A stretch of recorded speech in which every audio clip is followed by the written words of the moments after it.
I'm a co-chair for this post-2025 AMAs committee. Tim Tamur is on the phone. He was unable to make it up this afternoon from Tucson. We're going to do our best without him here and make our way through our agenda, and looking forward to a good discussion as we talk about what the AMAs might look like in post-2025. But before we start, let's go around the table and introduce ourselves. And also, just as a reminder, when you are making comments during the meeting, if you could say who you are so that that's folks that are listening online will know. So again, I'm Warren Tenney. Carol? Carol Ward, ADWR. Dave Roberts on behalf of Salt River Project. Haley Paul with Audubon, Arizona.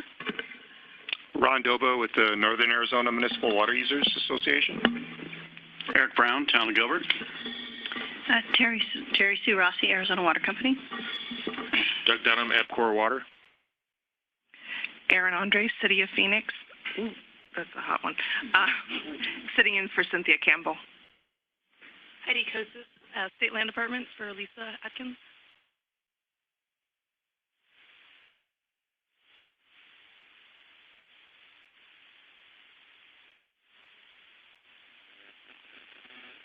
I'm not sure my microphone. What's your cams? Rob Anderson, Fenimore Craig. Jeff Gray, CAP. Drew Swiskowski, City of Glendale. Laura Grignano, Central Arizona Groundwater Replenishment District. David Snyder, Pinnell AMA, GUAC.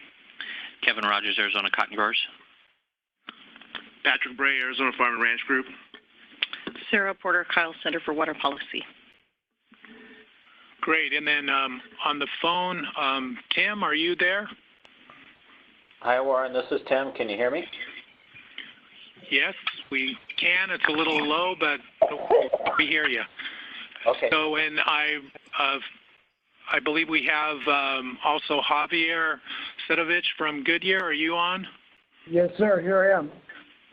Great. And then who else do we have online or on phone? Blanca Varela, Congressman Tom O'Halloran. Jennifer Martin. Great. Lacey James, City of Avondale. Esme Avila, City of Avondale.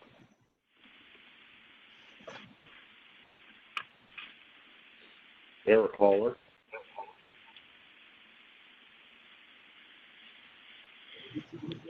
Paul Hurt, SRP, and Arizona State University.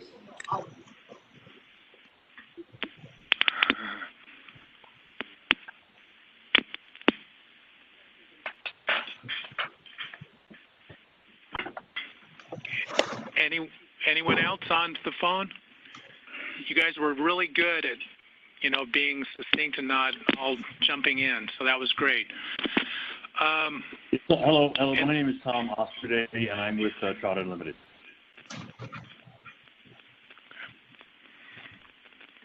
Well, we appreciate all of you on the phone, and we appreciate all of you in the audience, and ask that you be kind and not lob anything towards me. That's too hard. So, so let's just go ahead and get started. Before one other thing, just a little organizational. So I want to remind folks again that the committee makeup is open.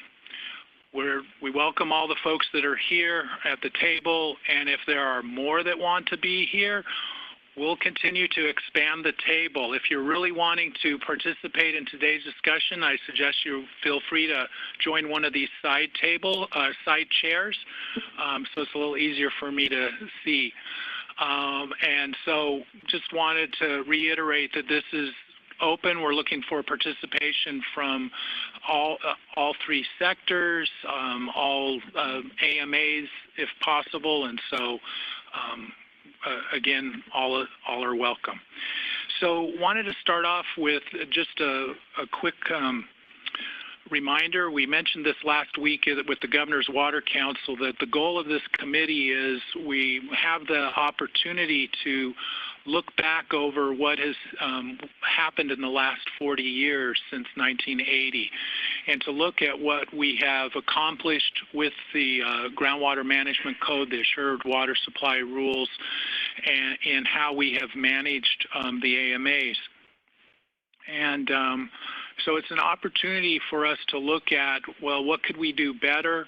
What maybe has not been addressed as well as we would like? What are new challenges that we're seeing that we're going to be needing to wrestle with after 2025? And so we're pretty much trying to lay out how we can build on the foundation of what we have and how we can improve looking out, say, another 40 years forward, and what we can do to ensure that the AMAs stay managed well. I'll let you.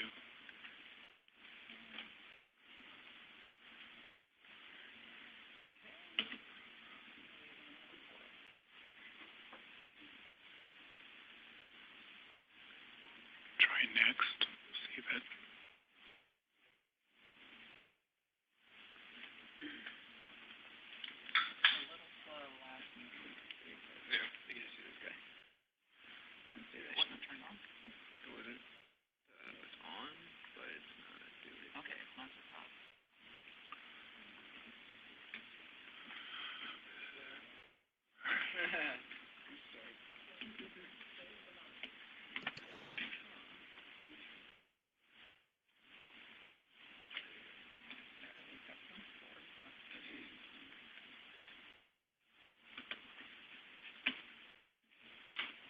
So if you look at that little one in the corner, that one, thanks, Zach. So this we had shown to the council last week. We also showed it to all of you back in October. And this is the roadmap that we're wanting to utilize. And so what we're starting off with is first trying to generate a list of what are the issues that we view need to be worked on for dealing with AMA water management. What we're hoping today is to continue what we're going to do today is we're going to continue the discussion from last time of looking at issues of what are the challenges that we think ought to be addressed. And this is based on that if we can agree on what the challenges are, we have a lot better chance of coming up with solutions. And so what we're hoping is keep compiling the list today. We'll actually do a little bit of categorizing and refining also today, hopefully. And then what we want to do with each of the identified challenges is to analyze and have at least a 1 or 2 page summary of why it is an issue so that we can document, provide some data, and demonstrate to those outside of this room, and especially to the Governor's Water Council, of why we feel these are issues that need to be tackled. And then clearly on those that we might have a little more discussion about, because maybe some of us don't really see it as an issue and others see it as a big issue, those we'll really want to dive in and analyze and be able to get data to show so that we can get a better consensus of whether it is or is not an issue. And then once we have our list of issues and prioritized and the ones that we think we want to try to start tackling and developing solutions for. We would present that to the council and make sure that the council is supportive of the list before we start tackling that. So this is the path that we're looking to do, and so if there's no questions on this, let's go ahead and start diving in and talking about issues. Okay, so we sent to you ahead of time a list that we had started to be put together from the last meeting, and wasn't quite sure which was the best issue to start off today's discussion with, so figured, well, let's just do the one that was listed at the very first of at the October meeting. So exempt wells, I'm sure all of you know, but just to reiterate, this is where you have wells that pump no more than 35 gallons per minute, and they are exempt from regulation. And in some AMAs, particularly in the Prescott AMA, they have been a subject of much discussion, including organizations founded on trying to look at exempt wells, and particularly the concentration as well as proliferation of them in the Prescott AMAs. Some of the other AMAs also have questions and issues with them, particularly I know in the Phoenix and Tucson AMAs, there's been questions about their impact on municipal wells, and even after some legislation was passed to try to address that, there still are issues about how the challenge of when municipality with an assured water supply designation is wanting to drill a municipal well and has to factor in exempt wells before they can drill. So wanted to see if there were any further thoughts in regards to this issue. We actually listed, there's kind of 5, I guess you could say, related issues under the category of exempt wells, and mainly wanted to see if there is anything else that you think should be added under this, anything that could be clarified. And again, right now we're just compiling and identifying. We're not, the intent is that if there's agreement that this is something we should continue to look at, we will then start working on the analysis and data. So, Kate, you want to say anything on this? Yeah, I think one thing is, especially with the volume of new people that are moving to the Prescott area, and Prescott's looking at, I think they've currently got about 42,000 people, and they're currently looking at expanding growth in our area up to 85,000. About 36,000 people in the Prescott AMA are dependent on exempt wells, and if we don't factor in the wells usage, it's impacting well owners. It ultimately would impact the city of Prescott, and it's having a negative impact on the Verde River right now. It's moving the headwaters of the Verde further and further downstream. But we need to take a look at this, either that or we need to start thinking about ways of warning new people that are moving to the area, that are buying properties that have exempt wells, existing exempt wells, because a lot of people I know that are buying into my area that are kind of in the group I belong to, they aren't aware that they're exempt wells. They don't know they have a 100-year water supply. They think, oh, Prescott has a 100-year water supply, so our whole AMA, this whole area that we're buying into, has a 100-year water supply. And that's not the fact. So when you get these people one-on-one and start telling them that, you're getting a lot of upset people, and we're looking at a third of the population of the AMA. So we need to do something there. We need to tell people up front when they buy property, or start keeping track of exempt wells and factoring them into usage when you put in a municipal well. But we really need to look at doing that, because I think it's a huge liability for ADWR and probably the city of Prescott eventually. would you like to, Kate, share a little more on, so you mentioned some things that could be done, but can you explain why you feel this is an issue, that something needs to be done?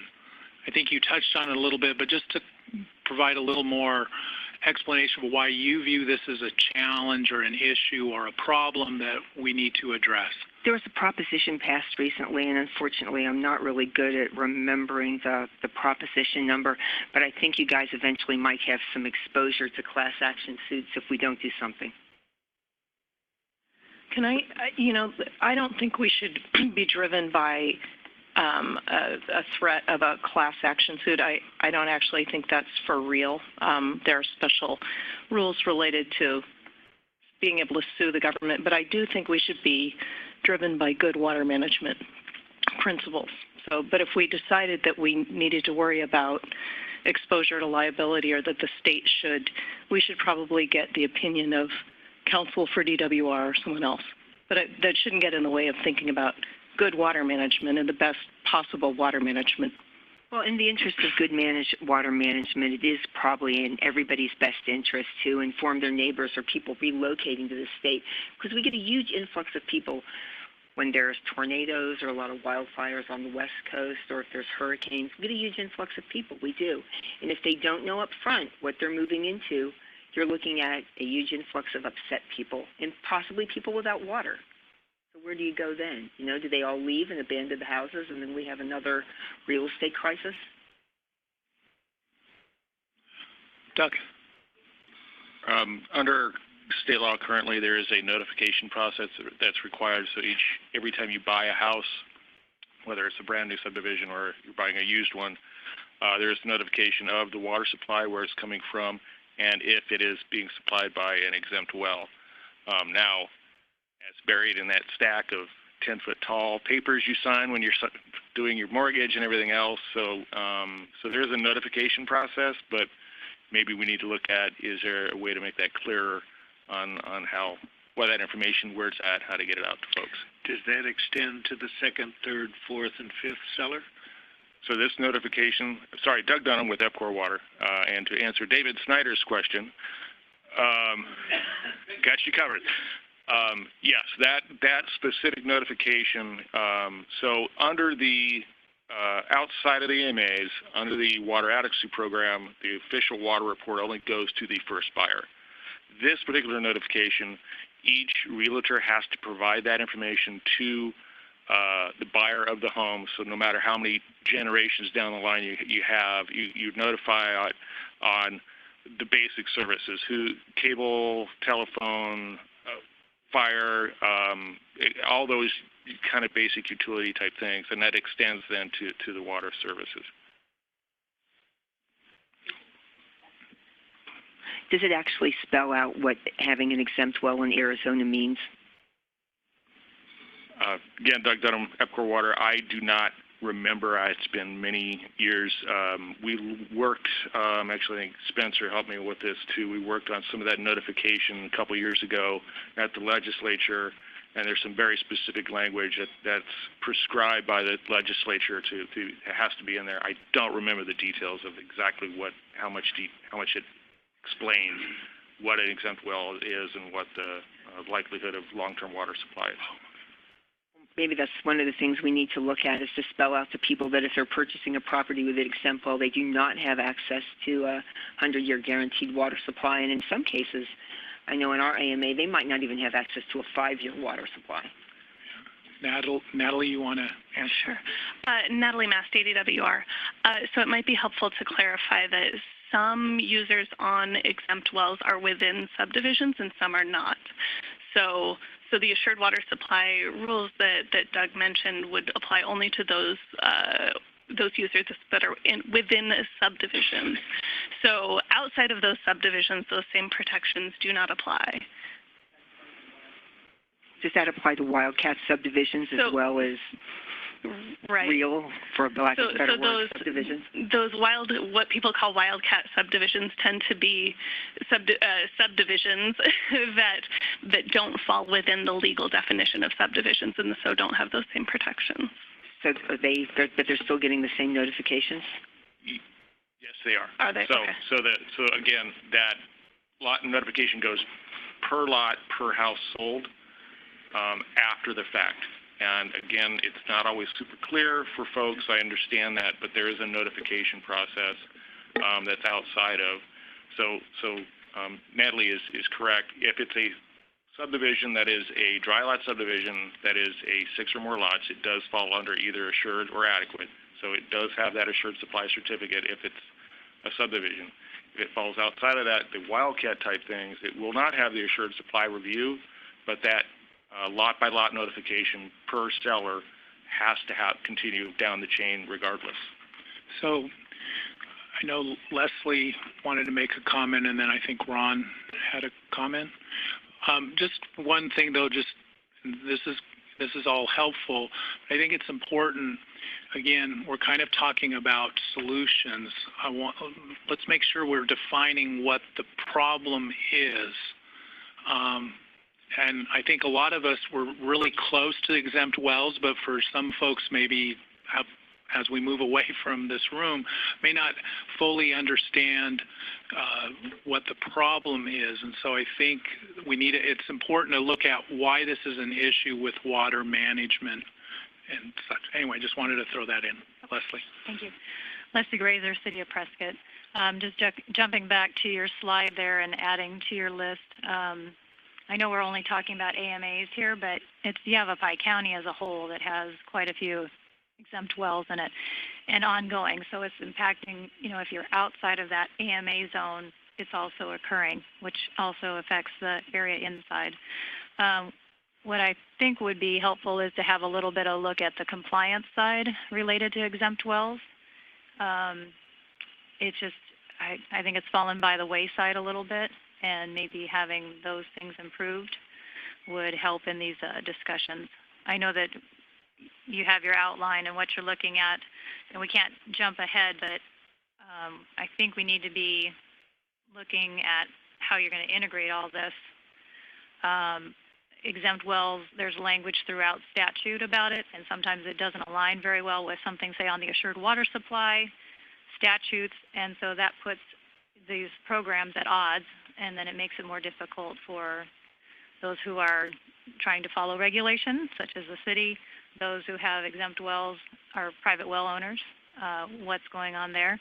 But I just think there might be the time to, and I know you're going to that stage of looking at more data and pulling things together, but I don't think there's been strong enough compliance. And I'm not saying that in a negative way, like people should be knocking on private well owners' doors by any means.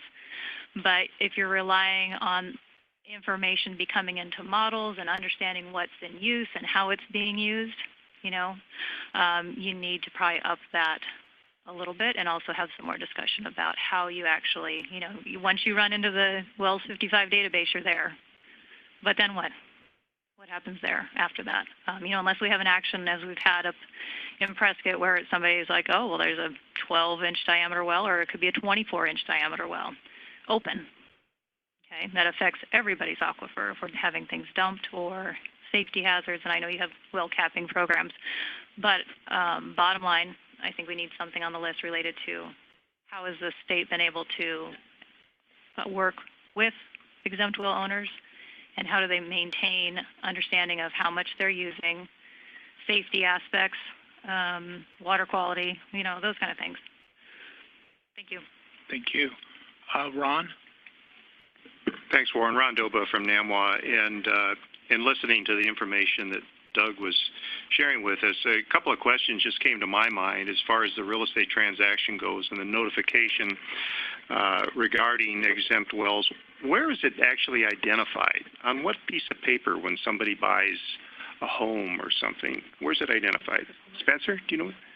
On a new home in a subdivision as defined by Arizona statutes, it's in the public report. It's in the public report. The public report is a document that's only produced within new home construction.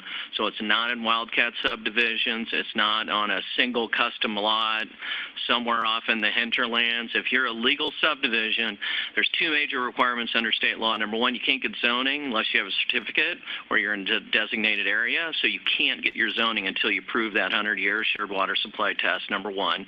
And number two, then when the buyer buys a home, they're provided with a public report, which is a document that we develop, submit to the Department of Real Estate. They approve it according to state statute and rule, and then that document is handed to the homeowner prior to close, not purchase, but close, and then they're able to review that. And as Doug mentioned, it's got everything under the sun in there. It's got schools, it's got liquor licenses, it's got water, it's got, smelling nuisances, everything. So that's what we do for new home construction that is a legal subdivision pursuant to, as defined by the Groundwater Management Act and the real estate laws.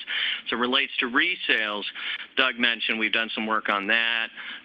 That's called what we refer to in the industry as a SPUDS report, where the owner is required to fill out a disclosure document prior to transferring of that property.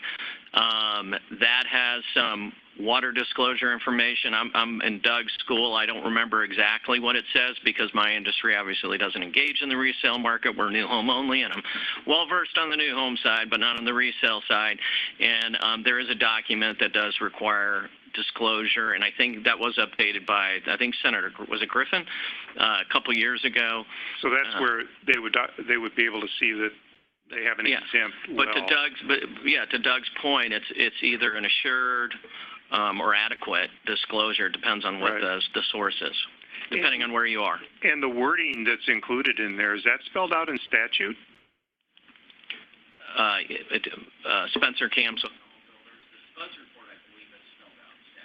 It is, so we can look it up and see it. Thank you. I happened to just read a SPUD recently because I was looking to buy a house, and there are some questions related to it. But I think they just ask if you have your own private well. So they don't say anything about it being an exempt well, or I would have noticed that. That would have popped out to me. But they do ask you, it says whether you're served by a water utility or not, if you have a private well. Drew, you had a question? Yeah, Drew Swiskowski, City of Glendale. One of my big things, we're looking at the current existing exempt wells, then what comes after that, for new homes, about any new exempt that's going to come into that area. I have a friend up there who has an exempt well that lives on about 4 acres. It's in decomposed granite. So if you have a really good or water snow year, that DG is filled up. You have a lot of water in his well. If he doesn't, he hauls water. So really, I think one of these things that we might want to look at is trying to classify certain areas for actually the hydrogeology, where that well is. If it's close, if it's going to have an impact on, let's say, adjudicated rights compared to other wells that are just very dependent upon that precipitation going. So there is different classifications, I think, of those exempt wells throughout, especially in Prescott, because we do have a lot of variability in that. So, but it's also the idea of what's going to come next. What are we going to do with these exempt wells? For adding exempt wells to an area. Of course, you need the exempt wells for home building, individuals, but what happens after that? Is there some type of fund that we can get for individuals who have an exempt well that maybe it's going to go south? Can we give them more water hauling ability? What can we do for those individuals? Because they're already in, the home's built. But, the next thing is, what about new homes being built, and what are we going to do for those folks based on that? So I just throwing that out a little bit to the differential between what we have now and what the plan is for the future. This is Leslie Grazer with the City of Prescott again. So what happens is that they start hauling water from the city's water system. So then we are trying to cover not only our inside of city limits, but outside of city limits, and that's been happening for a long time. So I think it's really difficult to say, we say that plenty of times to folks, you're building in the hard rock. You're not on an aquifer. So that's what happens, is that the city ends up taking responsibility for those folks. And there's only so much responsibility the city can take to bring on more people onto the system. So, but we're getting probably into the weeds there. But I appreciate your point. There does have to be something, but, I'm concerned about drawing a map private property rights. So, you know, people want to build, but what happens is then they build and they're like, wow, darn, we ran out of water. Hey, City of Prescott, how about if you connect us? You know, and that just adds more labor on the aquifer system. Just a real quick response again, Drees Wiscassi, City of Glendale. Maybe it's more education too. You know, how can we get educated? You know, more education out on these exempt wells, where they're going, what they're drilling. Would that be helpful before they actually put that in? So, you know, along with anything that we're doing here in education on, hey, you might not run out of water, and we might have to haul from Prescott, and that water might not be available. Leslie Grazer again. I think that would be worth writing down too, is the education component and how that might look, whether it's for this group to move ideas forward and to pat you on the back a little bit, intentionally probably, is AMWA, I think, does a really good job putting out a quick, tight piece of information about a topic. And with each one of these, you know, in order to prepare representatives and legislators, you know, legislators in general on this, we're going to have to figure out how to package it even to that level before we even think about how it's going to look for the general public. How are we going to craft things that move us into the next, you know, probably 50 years? If I don't know what our planning horizon is, but, you know, if we had management plans through about 50 years, then maybe we should be looking at that structure again, unless we really don't like it, and it'll be something else. But what that will be, we'll have to see. Thanks. David? David Snyder, Pinell AMA. I'm going to somewhat expose my ignorance. If, in fact, exempt wells are not covered in the well spacing regulations, that's an inherent problem. If they are covered, then they're okay, because that's already been well discussed and litigated, et cetera. But if they're just drilled willy-nilly, so to speak, I can see that's a real problem. Natalie? Natalie Mast, DDWR. So perhaps this is something that at another meeting we could have someone from our wells department here to speak a little more intelligently about. But my understanding, at least, is that exempt wells are not subject to the well impact analyses in the same way that non-exempt wells are. But there are some rules around how close they can be to the water lines. So there's a little bit of location dependency inside the AMAs there. I wanted to just mention really quick, I pulled up a copy of the SPUDs that Spencer was talking about, and lines 170 through 178 all relate to water. They ask about irrigation, water source, and I stand corrected. There is a notice to the buyer. If the property is served by a well, a private water company, or a municipal water provider, the Arizona Department of Water Resources may not have made a water supply determination. For more information about water supply or any of the above services, contact the provider. So there is, and then if you have a private well, you would mark a private well, or if it's even a shared well, you would mark a shared well. So there is a disclosure in the SPUDs. Now I can tell you the SPUDs that I just looked at was very incomplete. And so there may be an issue of how well people can fill out the SPUDs, but there is a notice in here. So we've got a few other topics to get through for the meeting. Is it okay to interpret this discussion as, hey, this is an issue we need to look at a little further, and that this would be one that we could take a deeper dive in, and maybe having a presentation talking about exempt wells in the Prescott AMA, but also how exempt wells are in the other AMAs, and why the focus in Prescott versus not in others, and then maybe also talk about the permitting, the impact of exempt wells on permitting municipal wells. I'm seeing some nodding. Is there some general agreement that that's okay for us to look at further? I would agree. I don't know if you're raising hands. No. Well, I'm just the general consensus. Yeah, sir.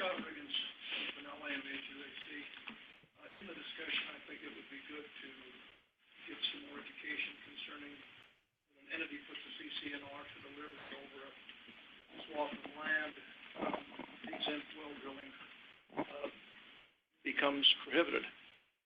And as far as future proliferation, that's a huge part of the cessation of future proliferation. Generally, also, when that CCNR is put over, most exempt well owners are more than happy to hook up to the system and get rid of their exempt wells, generally. So there are mechanisms built into this that, in this full discussion, they need to be examined as well. Okay, thanks. Warren, this is Paul Hurt. Could I add one quick comment? Yes, Paul. Thank you. I'm wondering if we might want to add one more bullet item after number 2. The bullet item 2 is the impact of exempt wells on groundwater levels. And I'm wondering, I don't see anything in here about the potential impact of exempt wells on surface water supplies. There are quite a few exempt wells that get drilled within the subflow that supports surface flows, and I think that's probably something we ought to include in our analysis and consideration. It may not be a big issue statewide. On the other hand, it may be a big issue in places like the Verde Valley or the San Pedro Valley or in some of the AMAs. I don't know if you think that's appropriate or not, but I'd like to suggest it. Yeah, well, we do need to we need to keep our focus on in the AMAs, but your point, I think, was we were also trying to capture when we were talking about exempt wells in the general stream adjudication, meaning the impact that exempt wells do have on surface water flows, as you said, yes. flows. So, okay, if that's included in there, then I'm happy. Warren, Sarah Porter from the Kyle Center. I would just like to point out that within the adjudication, there is a term thrown around, exempt well, and it doesn't refer to the exempt well as defined by the groundwater code. So it's easy. In fact, there are at least two different definitions of exempt well within the adjudication. So I've been assuming in this discussion that we're focusing on exempt wells as defined by the groundwater code within AMAs. And we should just make sure that we're clear on what we're talking about. Yes. Thank you. Thank you for that. Dave Roberts? Warren, Dave Roberts on behalf of SRP. On that second bullet about the impact of exempt wells on groundwater levels and supply, if we're going to have some of the department staff come in and talk to us about sort of the regulations that are associated with exempt wells, I'm interested in better understanding just how big of an issue this is on groundwater supply, or the supply as well as groundwater level. Just how big of an impact is exempt well pumping on the overall groundwater system? No, I think that's a really good point, and I think that's a challenge AMA to AMA where some AMAs may see a bigger impact or not. But Natalie, did you want to? Yeah, Natalie Mast, ADWR. I know the department, various portions of the department maintain estimates related to that exempt well pumping in models or in other forms. So that's something we could definitely have people present to discuss at a future meeting. Great. Okay, so if we're okay, we're going to move forward. Yes, Mr. Teddy, Patrick Bray with Arizona Farm and Ranch Group. I would actually, I support Dave in that, and I think that's actually where we need to start before we really dive into everything else, is how big of a problem are we looking at, and is it just kind of the Yavapai County Prescott area, and we can launch a task force up there or focus on that area and not do a, one policy covers all type situation, because I think we're spending a lot of time on an issue that we really don't have our hands around now. And if we get that data, it may be, when we look at the overall water management, it could be a drop in the bucket that we're trying to figure out rather than, something much larger. No, Patrick, I think that's a really good point. And that was one of the challenges starting with this is it may be in some issues dealing with exempt wells, maybe something we want to look across to AMAs, because the preference would be to kind of first tackle those issues, and yet at the same time we want to be very much in tune and respect issues that are particular or specific to an AMA. And so knowing that this is a bigger issue or it has been a much discussed issue in the Prescott AMA, then this, I think that's a really good point, Patrick. So with that, we will look at the next slide. So the next list that was given was on statewide data collection, and it was just kind of a broad statement about needing to look at data needs and gaps. Just wanted to see off of the top of, data collection, that's always something that's talked about a lot, but I think they're often, folks think about that outside of the AMAs, but there was some indications based on our October meeting that folks thought that, hey, there's still some data that is needed and could be looked at here within the AMAs. Is there anything that comes to mind, or is this something more where we just ask DWR to try to identify? Drew, you have a comment, it looks like. Yeah, Drew Swiskowski, City of Glendale. I would kind of go back to the modeling group too. Every model that's produced for the AMA, what are they lacking to make that a better tool for analysis? So I think, if we can start maybe with the modeling group at DWR to kind of say, hey, what do you guys need for that model to make it more refined or to do closer, more discrete cells? I think that would be a good place to start for data collection, the needs. Any other comments regarding data?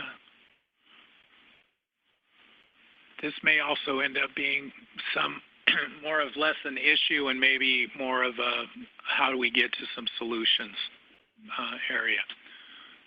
Warren, Dave Roberts on behalf of SRP. There's probably more data in the AMAs than there is anywhere else in the state of Arizona. So I think within the AMAs, I think we're in pretty good shape, but it wouldn't hurt to, as Drew said, sort of focus in on the modeling aspects of it, although that's tied to certainly one particular area and the assured water supply and not so much in other areas.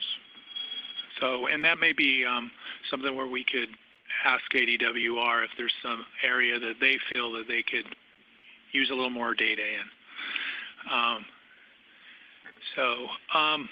Well, let's then move on to unreplenished groundwater pumping. And not a very easy subject. I think we'll be able to wrestle with. Well, I'm hoping that we can at least agree that maybe this is something to look at. So within, in the effort for AMAs to reach their goal, particularly those that are safe yield goals, you have. That is the goal, but then there are gaps within the assured water supply rules or exemptions that permit and allow for unreplenished groundwater pumping. And it happens in every sector. And so this was something that was identified as something to look at.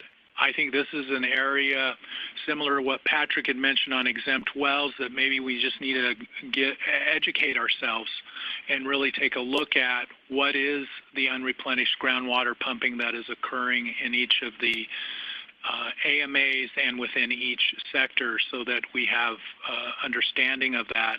It was also mentioned about exemption for remediated groundwater. I was wondering if that's also just in our educating ourselves, if we get a better understanding of what are the exemptions out there that then allow for groundwater pumping. I think there's more than just the exemption for remediated groundwater. So that was a thought. Terry Sue? Yeah, I'm just wondering, can you just tell me what the difference between unreplenished groundwater and unmet groundwater might be, or how do you see those as being different?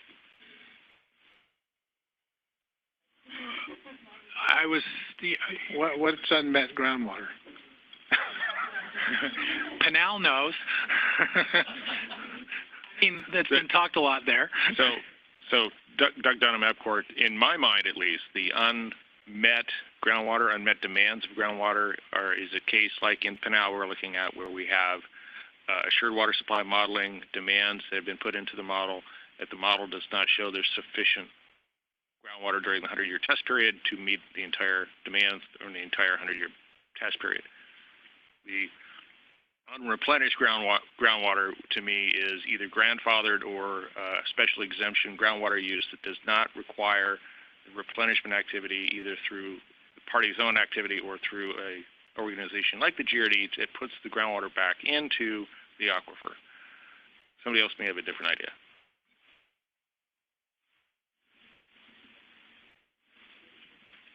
Yeah, that was where we were wanting to start off. I was looking at it in that way, yeah. Warren, I have a, Dave.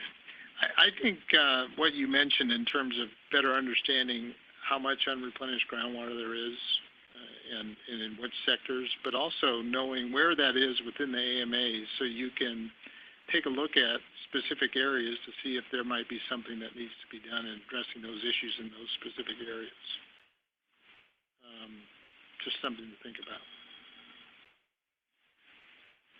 Just piggyback. Leslie Grazer. I believe it was at the governor's meeting last week, and I don't know which gentleman had said it, but there was discussion about how the management plans were already looking at safe yield and providing some of these numbers. So I think we need to see and continue to make those connections across these groups and have similar information coming back so we can look at these things. The other one is definitions, and it's coming up quite a bit lately, and I think it's valuable that we are working under the same definition. I see that quite a bit in where I work, where somebody will tell me this is how it is, and I'm like, well, how are you defining that? Because we can continue to not agree and understand each other while we're defining things differently. So that might be something that helps along the way, too. That's a good point. And then just we need to defining, are we talking about the difference between how much natural and artificial recharge is occurring versus pumping? Are we also looking at storage losses that we've had already? So if we could bring back information and make sure we're all talking the same idea, then we can probably be of more service to the state and the communities. Any other thoughts on unreplenished groundwater pumping? Is this something that we ought to keep on the list and educate ourselves and try to define what is the issues there that we want to maybe tackle, Spencer? Spencer Camps, home builders, yeah, I'm fine with that, but specific to that third bullet point, yeah. Are you looking at all water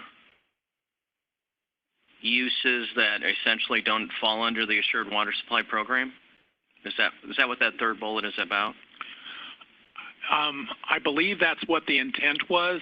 From when it was listed, was to look at what are there water uses that don't fall under the Assured Water Supply, but then certainly are having an impact on AMA management.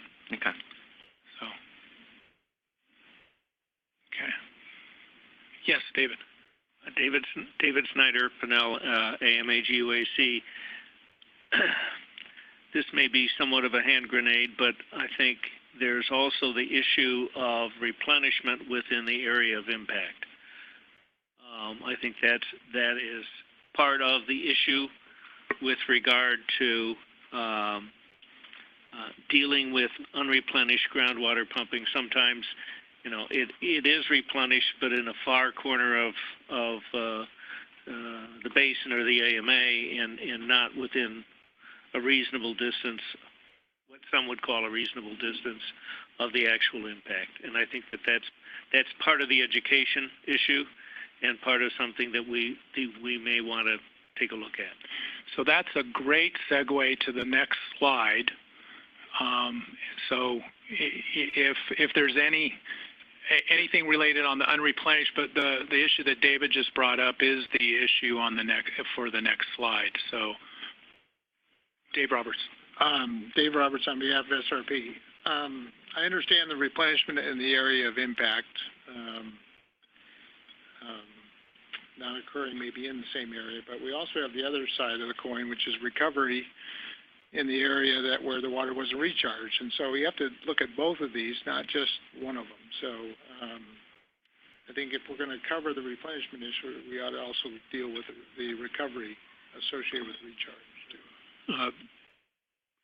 Rob Anderson, Fenimore Creek. I was going to agree with what Dave said, and you wanted to bump it to the next slide. I think it actually probably, the location of replenishment probably belongs on the one more slide down, which is the one on hydrologic disconnect, but the overall Oh, okay. Thank you.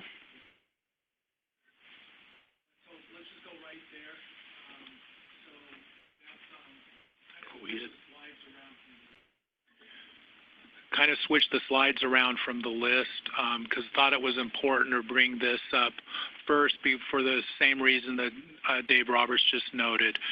Recharge and recovery and pumping and replenishment can happen anywhere within the AMA.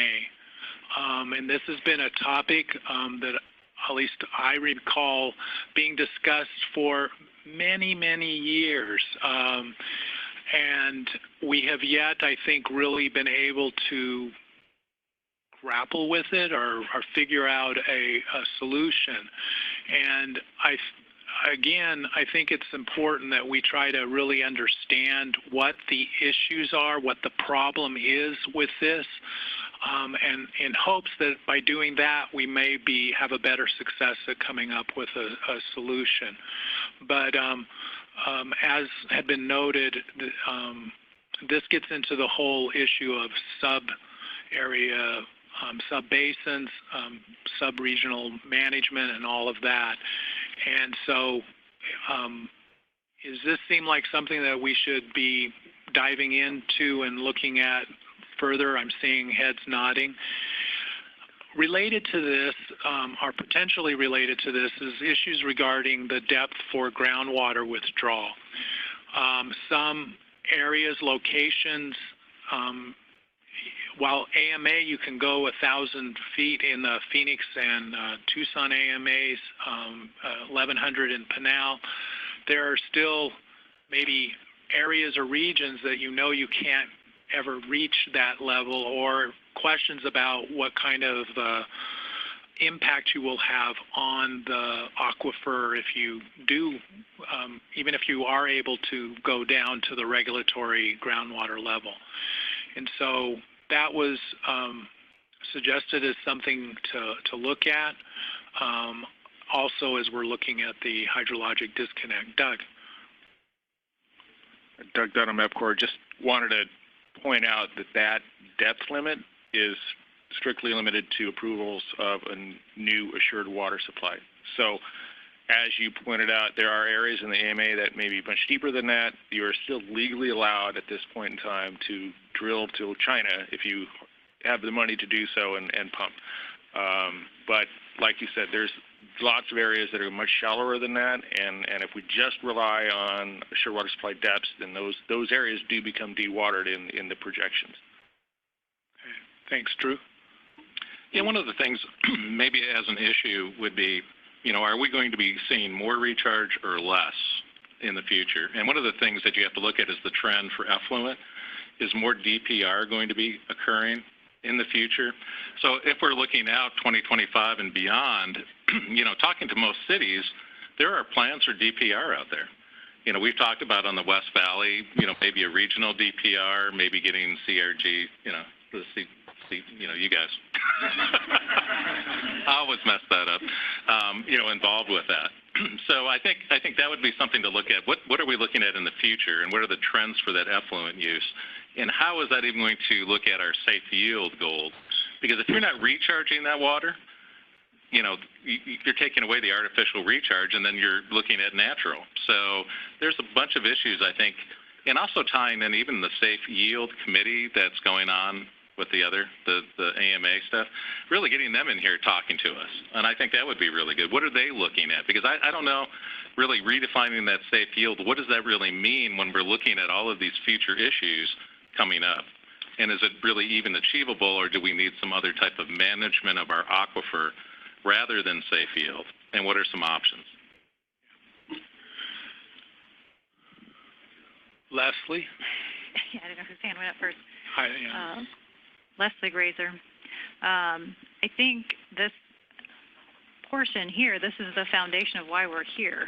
And so looking at, the groundwater system and what it can achieve and what we can do, the man-made side of the recharge cycle or the hydrologic cycle is what we're trying to get at. And I think this is where Drew's idea about mapping, and I think you brought that up as well, is, where are our challenges? Do we need to define our mapping a little bit better into the future? We learned a lot in the past 45, 50 years, but if we can see where we're going to have opportunity and where things might struggle, that might help us focus in on what kind of statutes, whatever they might be, Arizona Administrative Code, things, how will that look into the future? And I think this is kind of your foundation right here. Did I miss someone over? Spencer? Go ahead. I don't know. I'm good. I think this is Rob Anderson, Fenimore Craig. This is an issue actually would benefit from more a little bit more education. I think that when the issue is brought up, it sounds like we're talking about caps on where you can pump water from, and Doug made this point already, but that there's not a legal limitation on pumping water from lower depths. You can do that, obviously. But we also hear, and I've seen this in our debates over assured water supply for the last 20 years, this concern about depleting the aquifers and pumping down, and what's the water quality, what happens to the water quality when you get down there. It would be helpful. I haven't seen a whole bunch of data on that as to whether that's really an issue or not. And then also, while the assured water supply, this is particularly true of the Phoenix AMA, where the assured water supply has these assumptions regarding pumping and completely dewatering the aquifer, the likelihood of that actually happening, of us actually getting down to those levels, is actually, particularly if new growth and existing growth is required to replenish, is required to be on sustainable supplies, what's the likelihood of that happening? So this tends to get raised in an atmosphere where it's not really clear what we're talking about.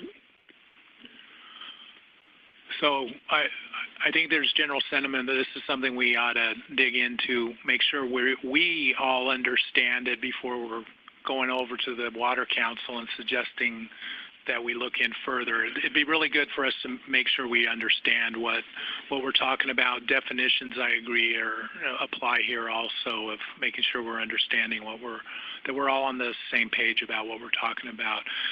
Simone and then Eric. I just think you might want to invite someone from the recharge group to maybe talk about the differences between annual storage and recovery versus effluent recharge. There's a difference between storing CAP water. So just having someone kind of outline those differences might be helpful. Eric Brown with Gilbert. I think this is one of the issues where we might actually need ADEQ to be involved as well, because when we're talking about the water quality issues, I don't think that's necessarily in ADWR's wheelhouse. And I think one of the things we might run into is where you have on a piece of paper that says that you can pump all this water, and in a model it might say it's there, but in reality you don't have that there.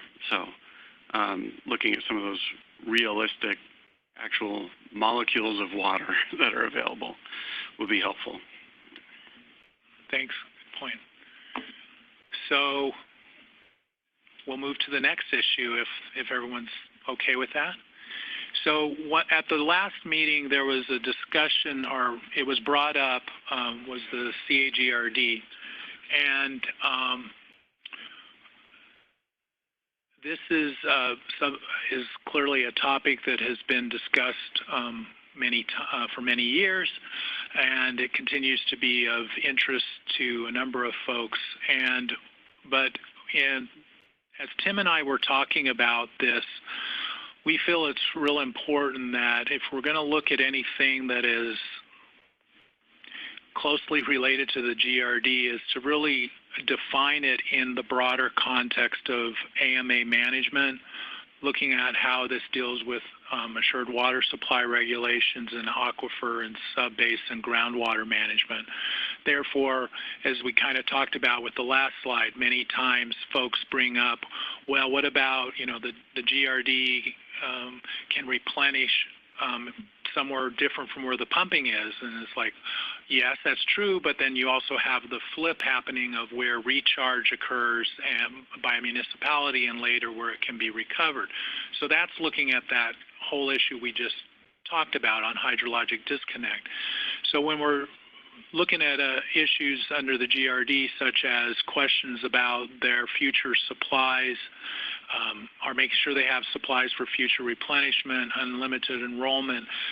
We would prefer to make sure that it's defined, or we bring it in of how does this apply to the AMA? What does this mean for AMA management? So would like to, anyone is welcome to take that and run. This is Rob Anderson, Fenimore. Can I make just a couple of suggestions? I apologize, I was not here for the October 19th meeting, so if I'm revisiting something that's already been discussed, my apologies. But what just seeing these cold is that they sort of presume some problems in just the way the problems are stated. So I just wanted to say something about the first two bullets, and then I totally agree with the italicized language, but would like to add to it. So on the first two bullets, unlimited enrollment, there are, you probably talked about this, but there are 3 limitations on enrollment that exist today. So that there is an unlimited enrollment. You first have to show that there's a 100 years of groundwater supply to get into the GRD. There's no point in joining if you don't have a 100-year water supply. Secondly, there's plan of operation. Third, GRD has to perform. And if any of those things don't happen, there's no point in enrolling. So I would put that bullet as enrollment limitations, not because there already are limitations on enrollment. And if do we need more limitations on enrollment, then but to suggest that it's unlimited and it can never be stopped by anything, it can actually be stopped by fairly significant things. And we do have challenges going forward to make sure that those hurdles are overcome. To the second point, the same kind of thing, uncertainty of sufficient supplies for future replenishment. I think that probably presupposes that there won't be, as opposed to maybe likelihood that there will be. So maybe instead of talking about uncertainty, just simply talking about supplies for future replenishment. But that point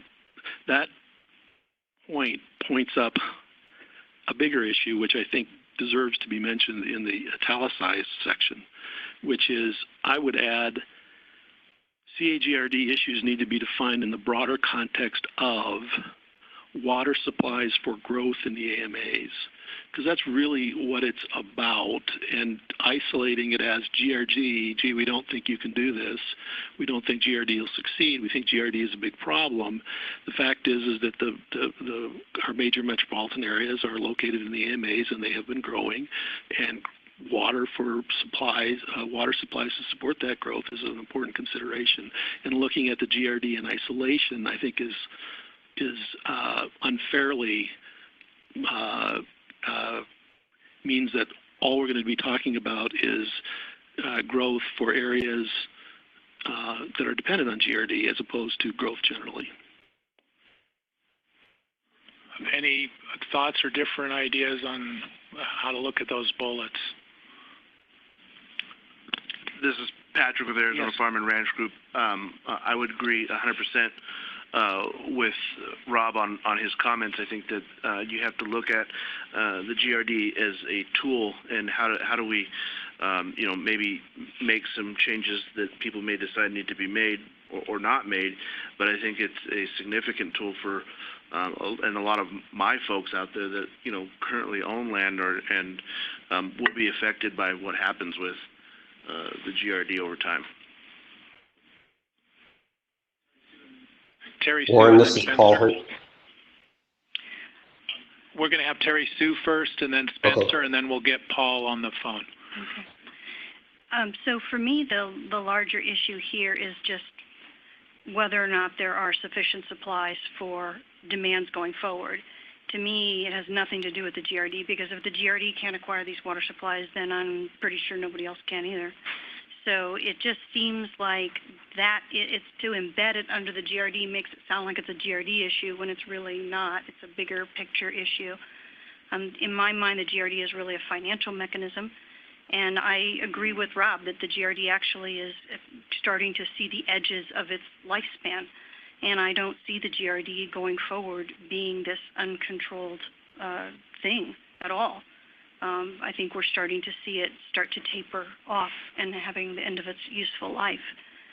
But to me, the bigger issue, and it doesn't appear to be in the bold ones, is, you know, is there really renewable supplies? If there are no renewable supplies, and we don't believe there are renewable supplies, that's a very different conversation than unlimited enrollment in the GRD, for example.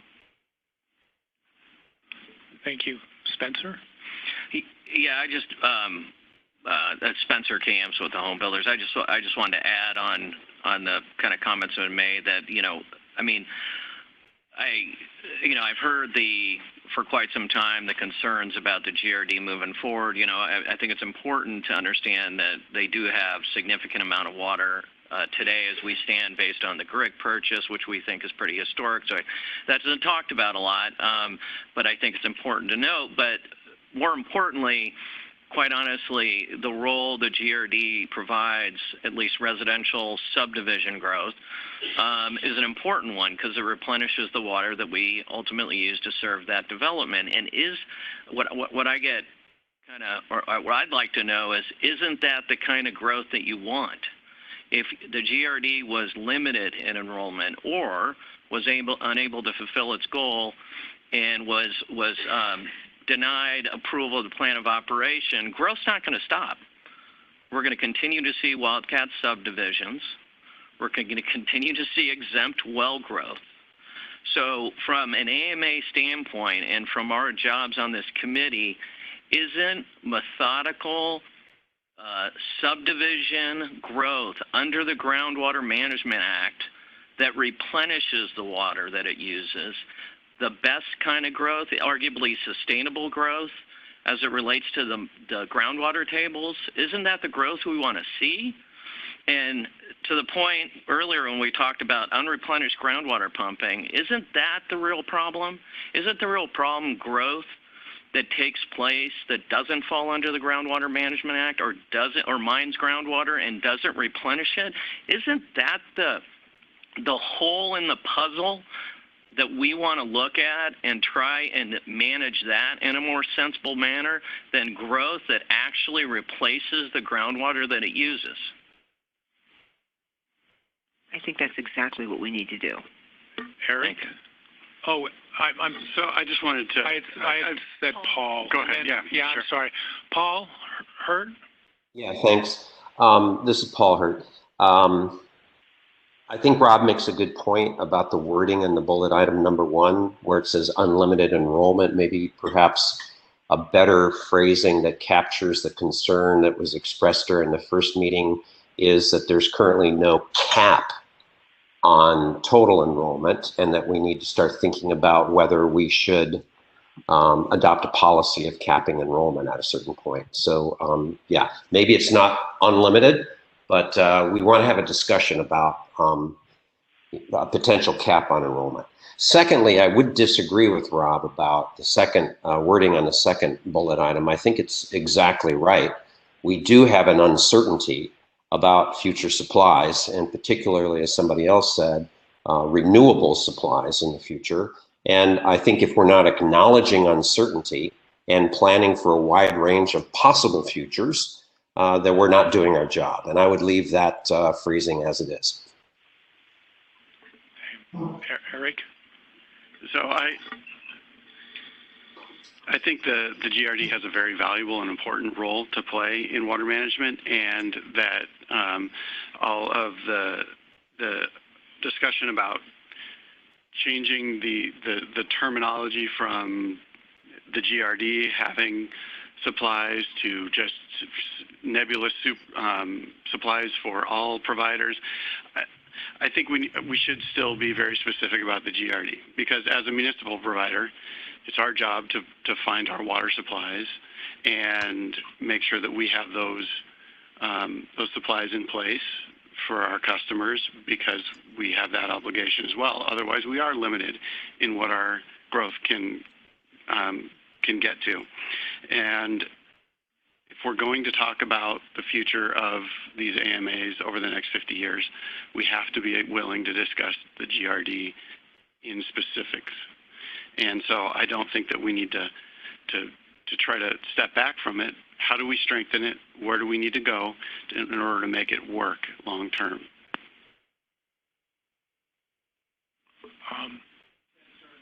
Okay, to that point, what does that have to do with safe yield? What is the GRD functioning into the future based on the controls Rob mentioned? What does that have to do with safe yield?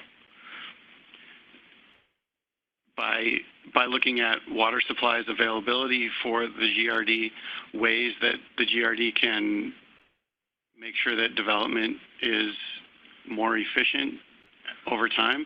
I think all of those. But that's no more unique than you just described about you trying to find the same supplies. So everybody around this table who's trying to provide water for the future growth, that's commendable. Everybody should try and do that.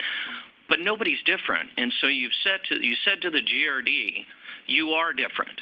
Your ability to go seek water is somehow different than any other municipality in the Phoenix AMA, and that's just not true. Well, I think it is if you look at the span of control and the proximity that the homeowner has to the official who is in charge of doing that. So it's a governance issue? I think there's definitely a governance issue. What does that have to do with safe yield? Well, I think when homeowner A in, let's say in Gilbert, homeowner A in Gilbert, when the water gets shut off in some alternate future, they go right to the city council and they have a seat in the city council's office. And I think it's a lot further from reality in anyone who's in CAGRD lands. And so but the water's not getting replenished then under that circumstance, and so how safe yield's jeopardized? Or?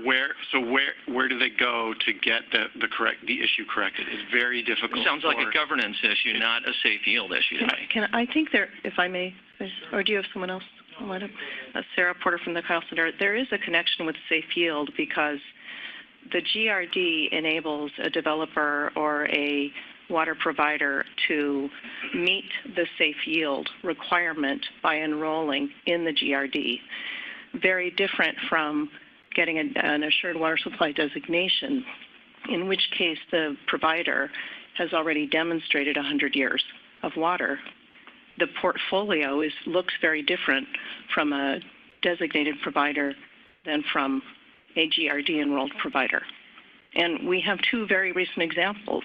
In the last week, Queen Creek and Buckeye have both been grappling with this, and they're facing up to this reality of this very different looking portfolio between GRD and an assured water supply designated provider. So it's definitely connected with safe yield. Sarah, I disagree with you. Queen Creek is not grappling with this issue. They're trying to become a designated city, and that's a good thing.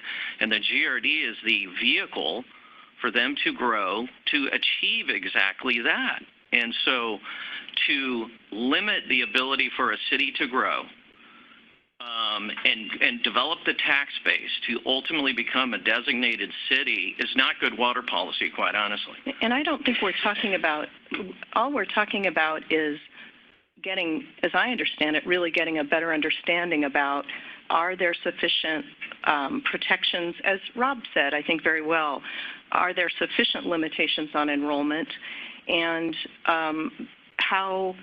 what is the degree of certainty for for supplies for future replenishment? Those are two issues that are unique to the GRD that don't apply to cities with assured water supply designations.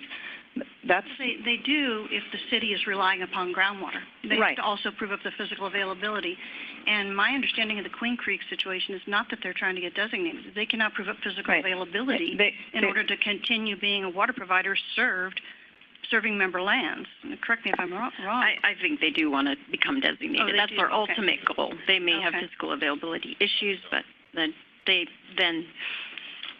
yes, they've But talked to us whether you're about designated or not, if you seek to use groundwater, then it's a physical availability issue. But I don't think this is an argument. I don't think this is the place to argue, is the GRD bad or good, or I think the discussion is, should we talk about these two issues? Should we learn about these two issues? But I could be wrong. It seems like we're having a much bigger argument than is really on the slide here. For the record, I wasn't trying to argue. I just don't see the connection with safe yield, but maybe that's my bad. Well, and yes, Doug, but I just want to say I think that's what we're trying to get to is I think we need to be defining these issues within the context of the AMA, and I think there are some cases or some where points that could be made of where there are concerns about how the issues with enrollment and supply with the GRD may be dealing with safe yield or AMA management. But that's something that we need to look at and see if we can make a case on that, not argue whether this is a problem. We need to demonstrate whether this is a problem or not within the context of looking at AMA management. Hopefully that just made it even more muddier. Anyway, Doug. Doug Dudley, Air Corps Chairman, I think that was a beautiful statement. So it clarified everything. I know. So Spencer, I think in my mind the GRD does contribute to safe yield in that if you look at it basin-wide like the plans do, they put that water back in the ground. So the groundwater isn't just pumped and disappears. That gets replenished. So it does help get to the goal of safe yield. Now, whether that happens close enough to points of withdrawal, I mean, that's right. Okay.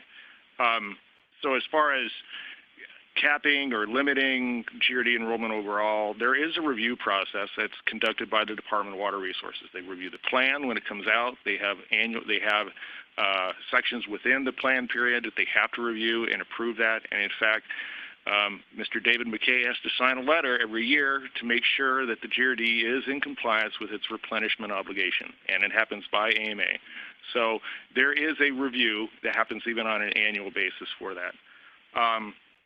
So one of the advantages I think the GRD brings, besides all the other stuff that we've talked about here, is because they have this flexibility across multiple AMAs, across the timeline that they have to do this, there is a difference when you come in as a designated provider or a certificate applicant with your own supplies.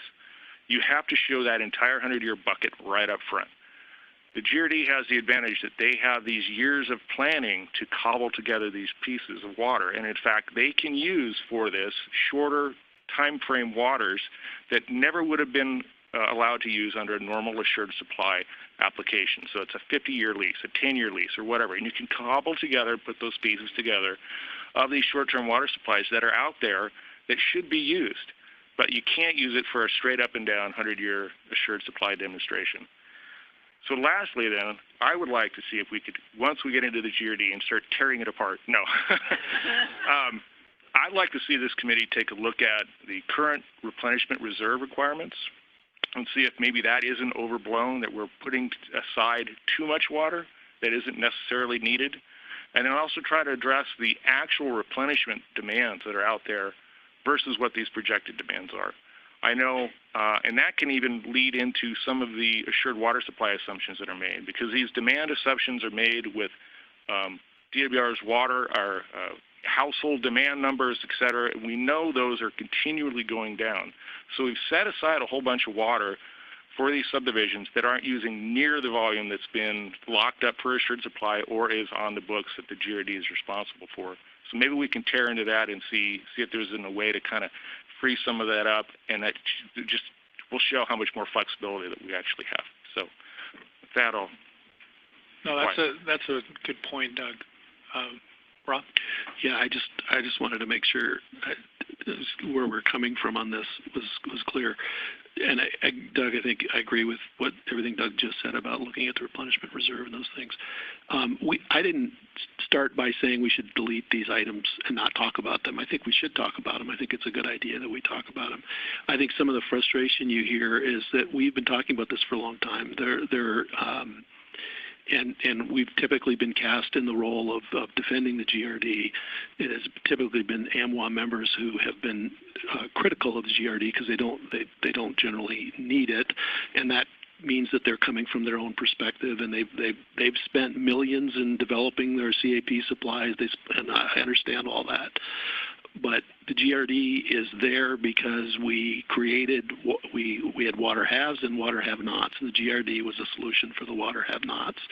And we're more than happy to continue talking about the issue. I didn't want to leave the impression that somehow we wanted to take this off the table. We're more than happy to talk about it. Thank you, Rob. I'd rather not talk about it, but I will if you want to. Appreciate that, Spencer. Laura. Thank you, Laura Grignano, CAGRD manager. So I just wanted I just thought I'd listen for a while. And it's a great discussion. I know it's a lot of folks want to have this discussion. But I wrote some notes, and most of it's repeating what's already been said, but I do think it is, and I appreciate Doug, I think, summarized what I was gonna say, but it is inherent, I think, in the nature of GRD's function not to have all of the water supplies like a designation. I mean, that is kind of how it was set up. And partly for one of those reasons was so that we wouldn't compete with cities. Also, being able to acquire shorter-term leases, long-term water supplies, supplies that wouldn't necessarily, you couldn't necessarily cobble together for a designation. That's inherent in its nature. And I think there are a number, as Rob pointed out, a number of checks and balances with enrollment already in place. We talked about the 10-year plan of operation. There were concerns. This has been a concern probably right as the GRD was created or 5 years after the GRD was created. There were discussions about limiting enrollment as early as that from some of the historic papers that I've seen. But I think one of the tweaks that was made because of those concerns was that the director has the ability during the plan of operation between the 2nd and the 8th year to question the validity of the plan of operation if if enrollment obligations appear to be higher than what the plan projected, or if we look like we're off track, if supply availability, if something has happened significantly to affect the supplies that were identified in the plan of operation, if the director feels that those supplies no longer exist in those quantities, the director can require CAGRD to revise the plan. So, and that was a tweak to the legislation because of some of these concerns about available water supplies not being available. So I think we have to show that we have water availability or supplies available to meet our members and new members for the next 20 years, and then we have to show that there's potentially available supplies for the 80 years following those 20. So there are checks and balances in place. It sounds like there may be a discussion about whether or not there needs to be more checks and balances, but I just wanted to add a couple of those already in place. Thanks. Thank you, Laura. Based on what's been said and such, let's we'll see how we can work and have further discussion on this, on topics. Again, I think I'm not sure who said it's not based on that the GRD, saying the GRD is the problem, but looking at how, as Laura just said, if there needs to be any further checks and balances, but needing to look at them in the context of helping us improve management in the AMA. So we will we'll move on that, but that probably will not be the first issue that we try to tackle. We'll go back to the unreplenished groundwater one or the one on the hydrologic disconnect. Next, it was mentioned at the last meeting about groundwater recharge for streams and wildlife. This was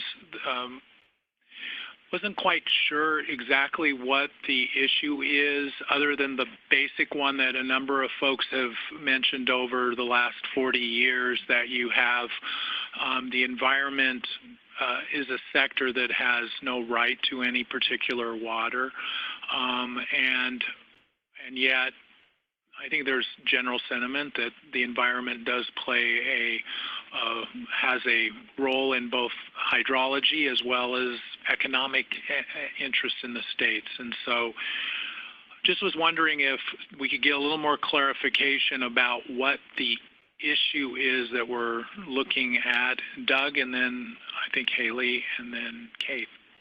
Yeah, Doug Dunham-Equar.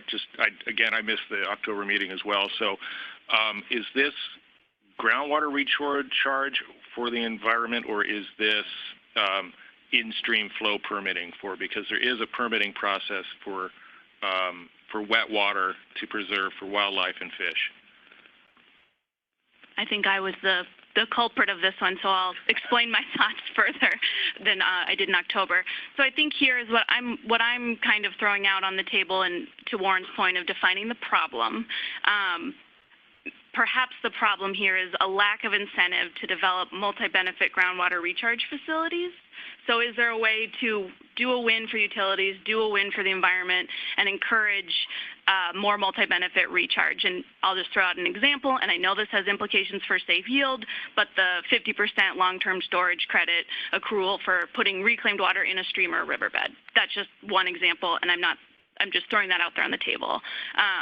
So, you know, if we think hydrologic connection matters in our recharge and our recovery, and if it's something that this committee is going to be looking at, and if utilities continue to, you know, utilize their reclaimed water in recharge, to Drew's point earlier, maybe it's all going to be DPR and there's no water left for the environment, and so we're done talking about this. But I think people are going to keep recharging. I wanted to throw this out as a potential issue with some solutions to look at for this committee. So if that better clarifies, Doug, I hope that does. That does. Thank you. Yeah, Kate, and then yes, I was agreeing. I was agreeing with her, but also the Prescott area is we have a lot of wildlife. We have a lot of trees. That's why everybody wants to move there, and because one of the things you need to look at for sustaining wildlife and that kind of an environment and that growth is making sure that your wildlife has water to drink, and a lot of our natural springs are going dry, and Game and Fish is having to bring water out to wildlife in tanks, and that's not really what people want to see. They want to kind of experience our forests and deer the way it has been, and not so much having concrete tanks that you fill up so the deer can have something to drink. Thank you, David Snyder, Pinnell AMA. Some of us, looking around for gray hairs, Mr. Doba, are old enough to remember the WRDC. And there was an amazing amount of research and input and testimony on this specific issue. So, although I think it's probably an issue that we need to look at, I am urging us not to reinvent the wheel, but to pull some of that back out of the historic record so that we have a better sense of the supply and demand issues that were thoroughly discussed during that long 2-year process. Thank you. Drew, and then Ron. Drew Swiskowski, City of Glendale. One of the things I think I look at when I think about the water, rather than groundwater recharge, I think it should be water sources for streams and wildlife rather than recharge. You know, if you've ever tried to permit a managed USF, it's really not very fun. And you know, if you're going to do that, what I would recommend is going back to the Department of Water Resources and looking again at what is a managed recharge facility and how can we maybe define it better and maybe change some of the rules for that. Right now, it's extremely tough and it's very expensive. So if you're doing it for wildlife, it's going to be very, very tough. But if you can blend it, like Haley said, I think it's a great thing. with municipal interests. So my thing would change it to water sources and look at maybe what is recharge and can we redefine that for managed USF sites. Ron Dobin, Namwa. David brings up a good point. There was a lot of work put in by a certain environmental committee that I think might have been chaired by you, Warren, wasn't it? And I think that report's probably available on the ADWR website somewhere, and it might be a good time to dust that off and see if that might be there was applicable. a lot of it was a very large team effort that went into that, and there was a lot of good work done in that. So, Sarah Porter, Kyle Center. I'm very familiar with that work, and I will just dampen the hopes a little bit because that was really a statewide look, and it wasn't AMA specific. So there's probably some nuggets in there for the AMAs, but it really didn't take up this issue that we're discussing here. The identification of critical habitats is probably the most important part of that work. Dave?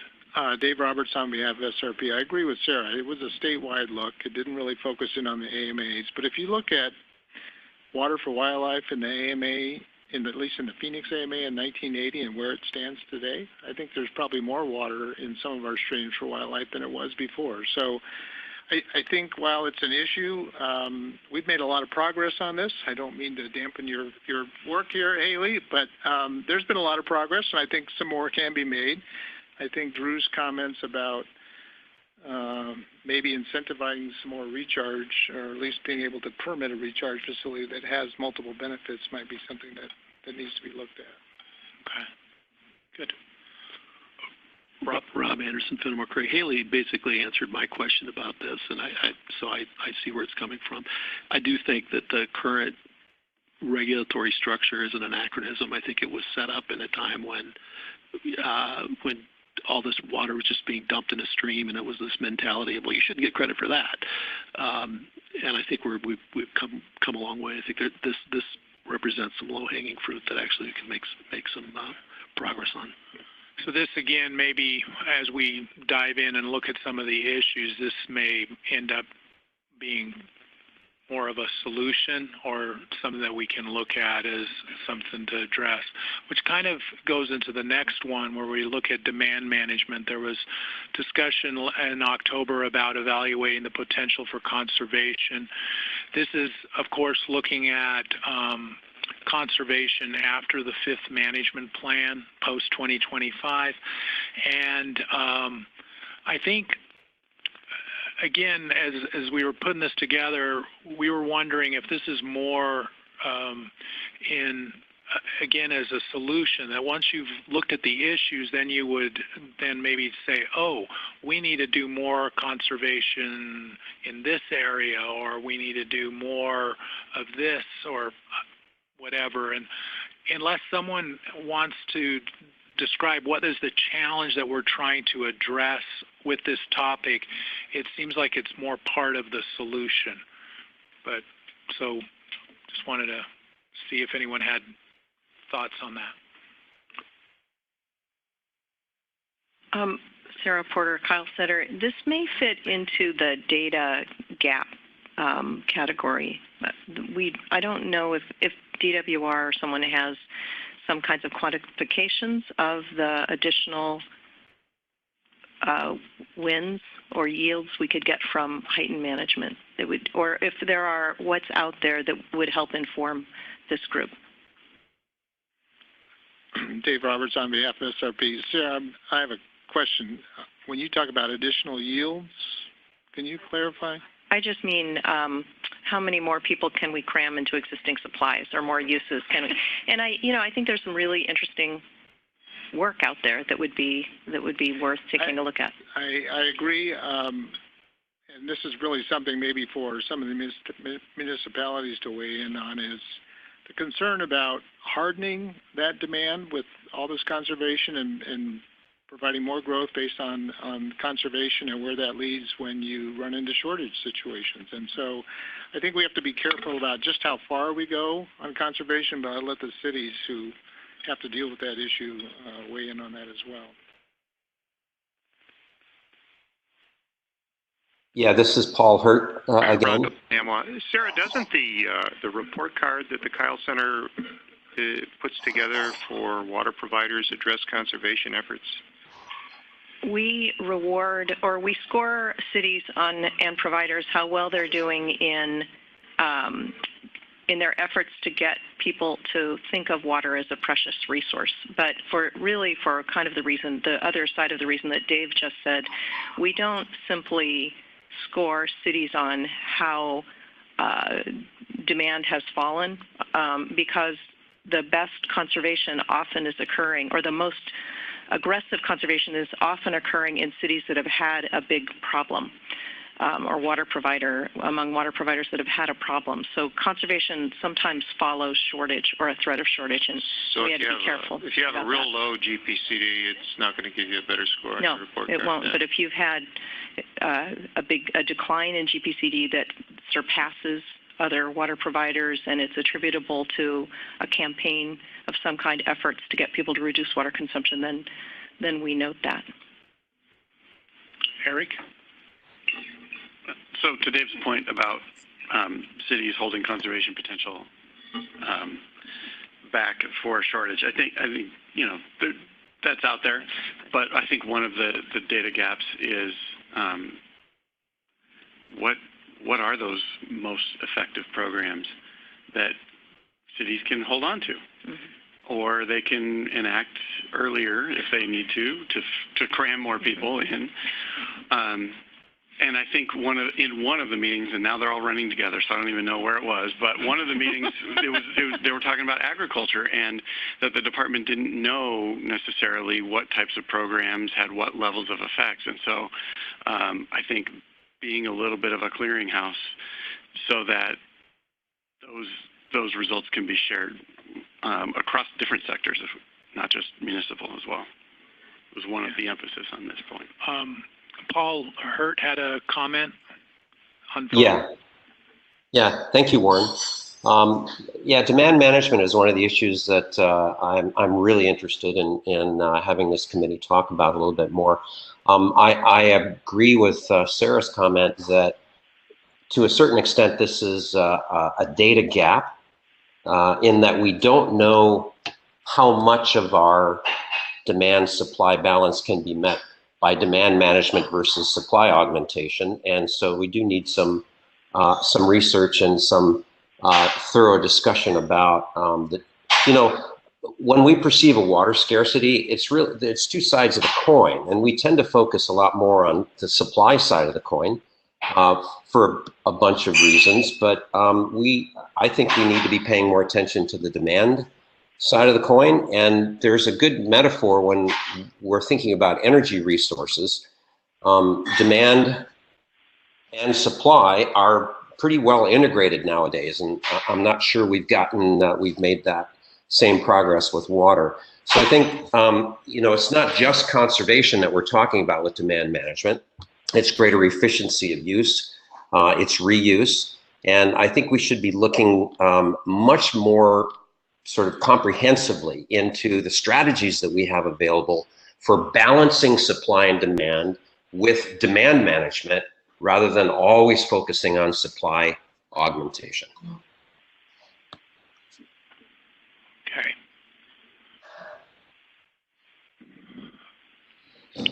So this one will certainly, demand management will continue to look at, but I do still going to hold to the idea that this will probably be more of a discussion in the as we're looking at solutions, and but agree with the idea if we could do some quantification looking at that, I think that would be helpful as we move forward. So in looking at the time and wanting to be respectful of that, we're wanted to see if there were any other additional issues, because the other ones will be so easy to deal with that want to see if there's anything else that you want to add to this. Yes. Yes, Wally. I'm with Metro Water. My name is Wally Wilson. I represent Metro Water. I'm the water resource manager there, and the Southern Arizona Water Use Association and the U of A and the Department of Water Resources and the Bureau of Reclamation and whomever else are conducting a basin study. And one of the premises of the basin study is varying climate change scenarios, what they will have on impacts to both environmental water, but mostly the impacts are showing up in demands with several different growth things. So I think climate change is something we need to sort of keep out there in our minds, as that could wind up being the real gorilla in the room. Thank you, Wally. Terry Sue. I just wanted to ask if we're going to give any consideration to creating a new category at the bold level related to the availability of renewable supplies, irrespective of whether it's the GRD or a non-GRD entity. Well, one of the things that we had talked about with, this kind of goes back to then the slide that I skipped over, and that is some of the things that in talking with Tim, we thought Tim and I were talked about some issues that are either being addressed by other committees or looking at maybe punting for a little bit on in this committee, and one of them is the augmentation issue. Now, I may not be maybe I'm not fully understanding your point, but as far as looking at how can we get more water supplies, that's being looked at with the Long-Term Water Augmentation Committee as well as the Desalination Committee. And so we were looking at this more on how to manage the supplies that we have as in the AMAs, and particularly primarily the groundwater supply. So that was where we were looking at here as far as when it comes to augmentation. Am I missing the point you're trying to make? Yes, we do these studies, these augmentation studies and whatnot, and they all kind of come back and say the same thing, and yet we can never seem to move the water.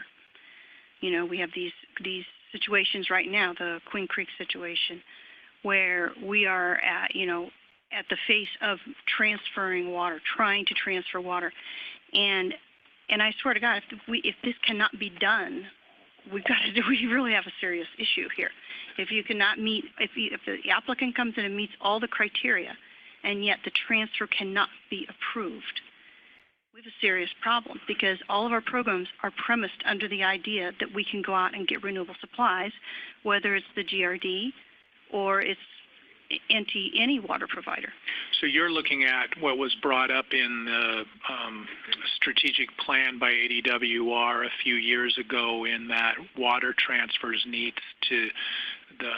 there needs to be a robust, healthy discussion about water transfers, I think is to paraphrase what the strategic plan said. I'll trust you on what it says. I don't remember what it says, but Doug's nodding his head, so yeah. I think I'm on the right. But I just don't see us doing yet another augmentation study that tells us there's water on the river, and yet it appears to be impossible to move the water off the river. So that's getting in.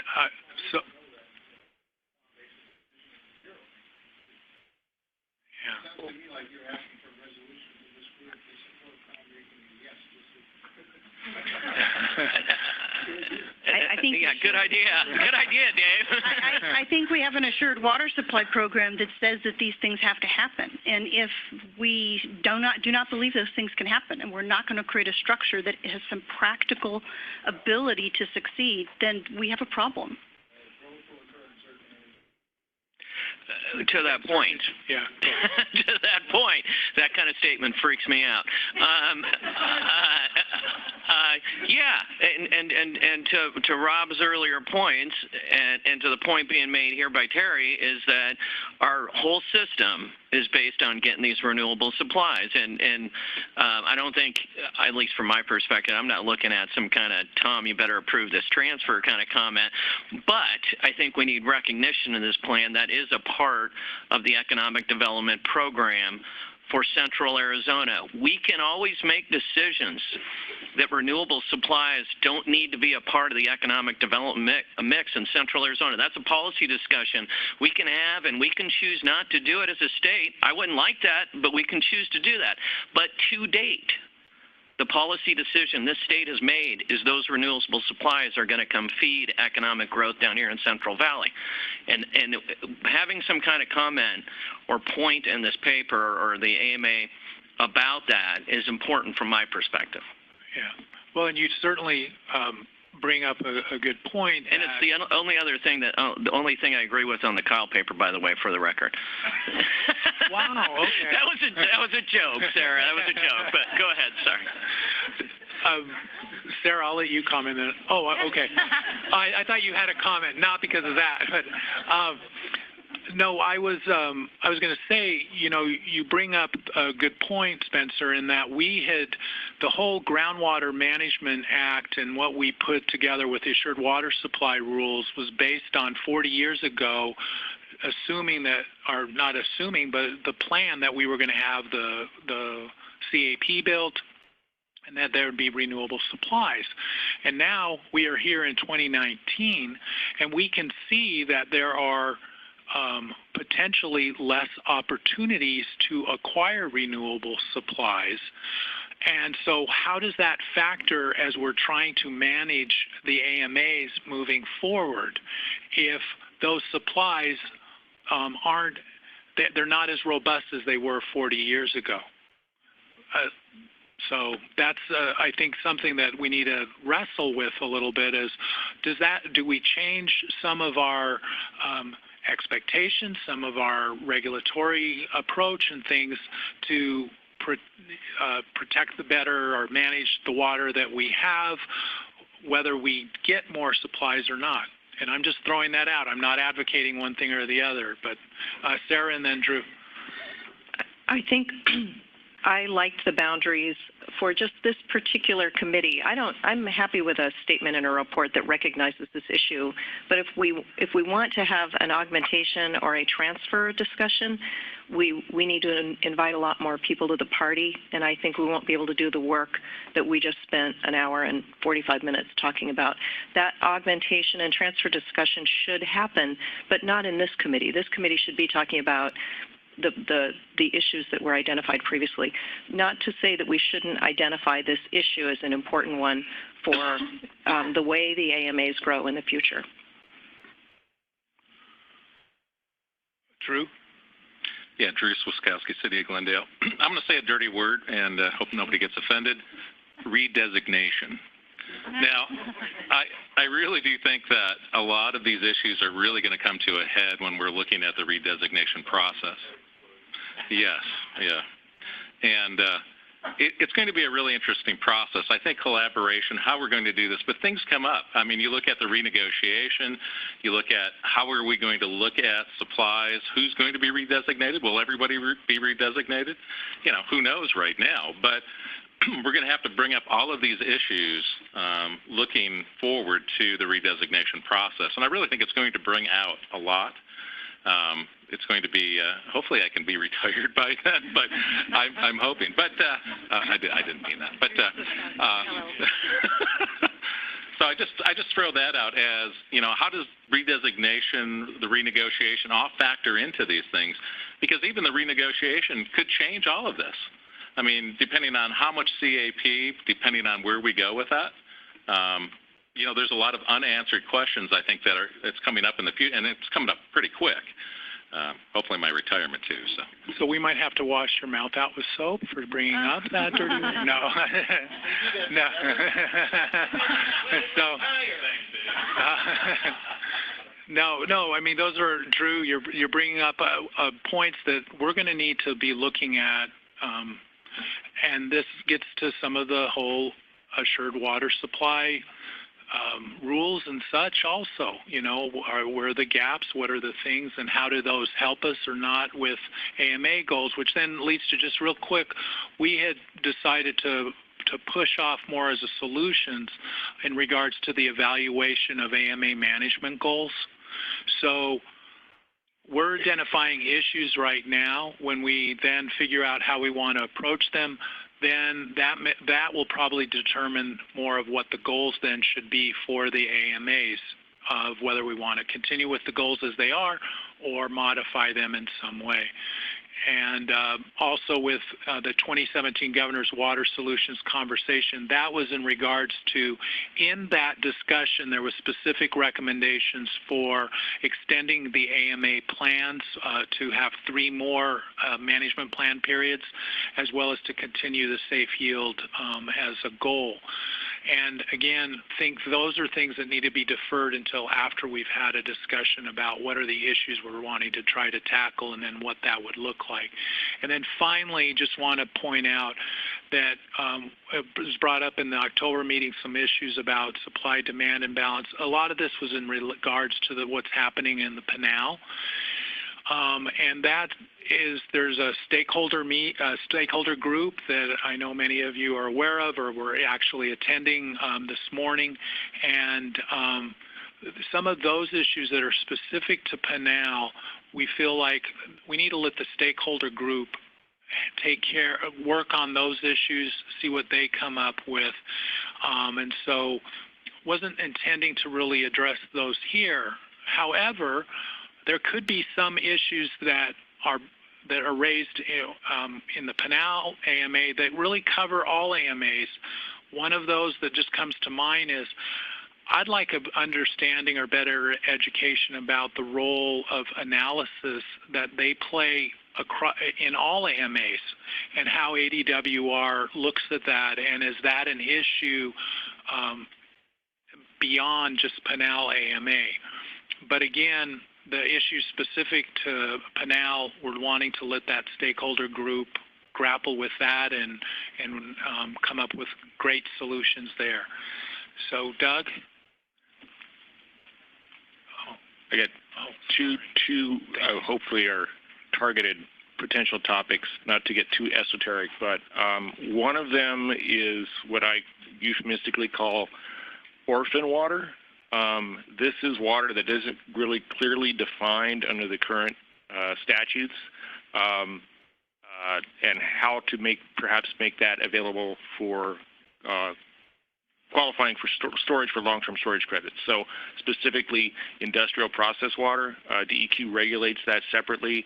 DWR does not look at that. It looks at what the original source was, and then it carries that legal nature forward. But this is it does not contact, in a lot of cases, the sanitary sewer, so therefore it's not qualified as effluent, and so then it just becomes something that gets dumped on the ground or discharged without any secondary use, which could be a potential supply for certain areas. There's also some, maybe we take a look at some of the mixed source drain water from irrigation districts. There are various mixes of water that comes off of that. Obviously, got to be careful that some of those downstream users still retain some of that water right. Don't worry, Dave, I won't take water. and then lastly, so that part of that orphan mix. The other thing maybe tossed out for consideration would be under the Assured Water Supply Program right now. It is the department's position is that a certificate type users, non-designated water providers, cannot bring to bear renewable water supplies if they are using groundwater. There has to be a way for the department to allow a determination of physical availability with these new supplies, even though your original source is groundwater. Your new subdivision is going to be based on CAP, a recovered reclaim, for example. We need to be able to address that because at some point, us non-designated guys will hit that wall for groundwater, and that's the only way we're going to be able to grow. Again, it's use of renewables that should support the overall goal of the code. So those are my two. So can you just... Non-designated use of, elevator speech. Non-designated use of mixed supplies for assured water supply. Okay. Probably, yeah. And then the other would be orphan water or industrial process water. Okay. And then Leslie, I think you had a Just a quick comment. So in reviewing what's here so far, it looks like we're looking at issues based on the structures that are in place now. Can we also look forward of other tools or techniques that would work better in the future? I know that, we're all really ingrained with the Assured Water Supply Program and safe yield and all those kind of things, but do we have sources that could be brought to this group? When you kind of poll what the education that's coming out of the universities, it looks like there's a lot of discussion about sustainability, resilient communities. Is that something that we'll be able to add into this discussion and say, okay, so we know our issues based on our current structures, but what kind of things could we look at that move us? It's kind of this new landscape idea with what's not new, but the environmental water, that wasn't really necessarily thought of in the 1980s. Right. So it's firmly a part of our landscape now, and so we need to look at that. What else is out there that we can look at? And we need to be careful with these catchy words, a resilient community. Well, what is that? A sustainable community, what is that? Well, it was originally probably thought of as a safe yield idea. So we have a term that was used for many years to get to that idea, but what new tools are out there that can maybe be employed into the future carefully, if they're well vetted? Drew, no more dirty words. I know. Just one more comment is, I've always, because I was in the Assured Water Supply for years, but what happens after the 100 years? It's a good question. So, I think the thought always was that technology would keep up, we would find new water sources, things would happen. Well, did they take into, climate change? What happens? So, to Leslie's point, I think that's a really good, what technologies can we look at and look beyond? Because if we're looking past 2025, well, I think that's 2130. Well, anyways, I can't add.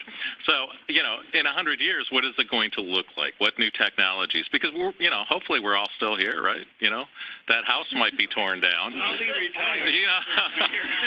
Yeah. Well, I meant as a civilization, not personally, but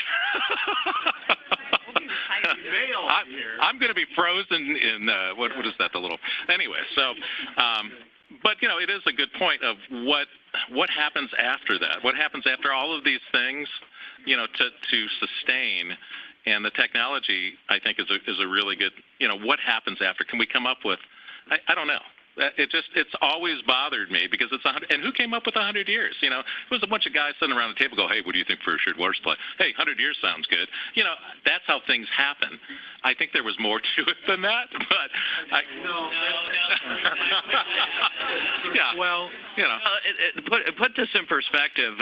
According to our research, so take it with a grain of salt. Literally, the highest standard across the nation, I think 25 years in Oklahoma or Kansas. California's only got 20.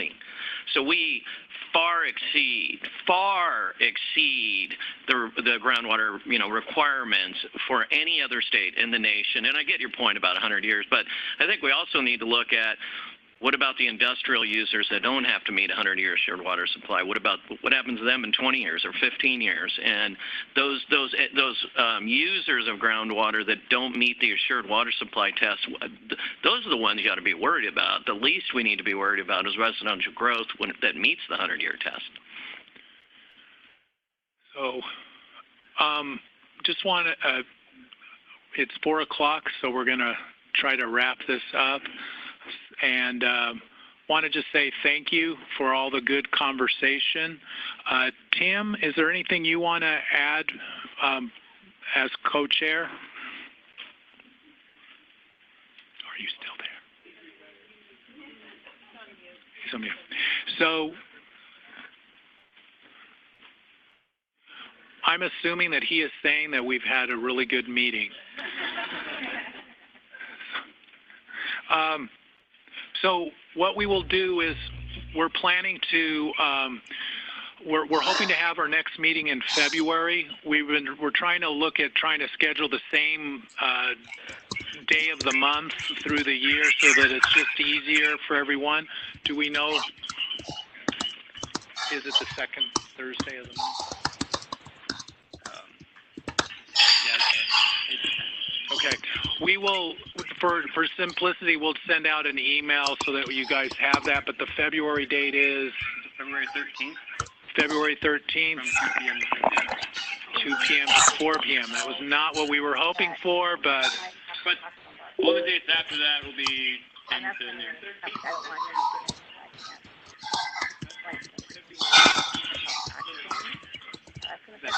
no, I think someone said Monday is all. So February 13th on Monday, or Thursday, February 13th at 2 o'clock. So we'll send out something more specific. Appreciate all the input. I think we've got some stuff we can do. So that's exciting. So anyway, thank you.